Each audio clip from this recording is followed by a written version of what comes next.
So as we hop into the perceived effects of this drink here from King Euporics called Dreamlight, it did seem to help me get better sleep and did seem to boost my dreams some.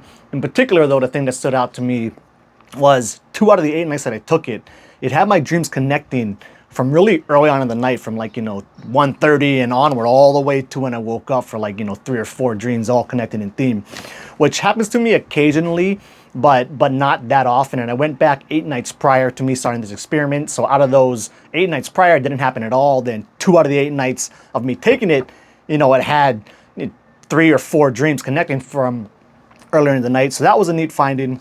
Something that I think might have boosted that from boosted the chances of that happening though, is because I was focusing so much on my dreams and trying to commit them all to memory, because I do not like waking up in the middle of the night to journal.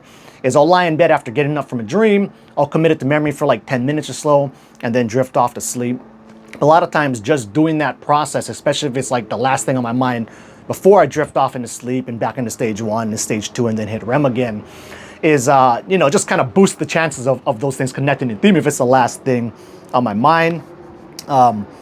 Also this too, it did seem to give me like a little mental boost. Like there was a perceived boost to my hypnagogia as I was falling asleep. Now granted, I wasn't tracking that, so I can't give you really hard numbers on it, but it did seem to kind of up those chances some.